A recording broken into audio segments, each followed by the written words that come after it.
មែនតាអត់ចង់បែកសោះដល់ខ្ញុំមកនិយាយប្រាប់បងប្អូនពីបងប្អូននៅពេលដែលបងប្អូនលើកចឹងខ្ញុំមានអារម្មណ៍ចង់អោបបងប្អូនចង់អោប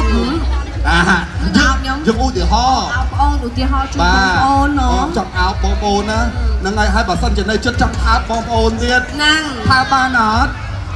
អោបបានអត់អូយល្អណាស់ទឹកសាបងប្អូនស្រឡាញ់ទឹកចិត្តគាត់ហើយក៏បានអោបក៏បានដោយសារមិនមែនគាត់ចឹងយើងមិនចេះតែអោបថាបានណាស្គាល់គ្នាមិត្តភក្តិបងប្អូនចិត្តស្និទ្ធមិនចឹងចង់បង្កើតភាពស្និទ្ធស្នាលនិងភាពចិត្តស្និទ្ធទាំងអស់នេះតាមរយៈការប្រគំតន្ត្រី Cambodia Charity Concert យុគនេះបងប្អូនបានជួបជុំគ្នាតែមិនស្គាល់គ្នាក៏ដោយជួនកាលអាចស្គាល់គ្នានៅនឹងព្រោះកម្មវិធីបង្កើតភាពស្និទ្ធស្នាលជួនកាលដល់ពេលយើងចាប់ពីកម្មវិធីទៅអាចទៅដល់36មុខដល់ផ្ទះបាទដល់ពេល36មុខហើយมันភ្ជាប់ពីឲ្យមិនការឲ្យមានអីទៀតយើងចូលរួមមកបោះសាទរទៅក្រុមហ៊ុនខ្មែរបរិវិជិតមានផលិតផលជាច្រើនដែលបងប្អូនយើងប្រើប្រាស់ក្នុងថ្ងៃមង្គលចាត្រូវហើយបងប្អូនទទួលបានប្រណិតភាពយ៉ាងពិសេសណែខ្ញុំមកក៏ទៅសារទៅរបស់កិច្ចការល្អណាគុណភាពល្អអញ្ចឹងភ្ញៀវទៅដល់ផ្ទះឲ្យពោឲ្យជ័យឲ្យក្រុមអីគូស្វាមីភរិយាកាន់តែភាពចម្រើនជ័យអង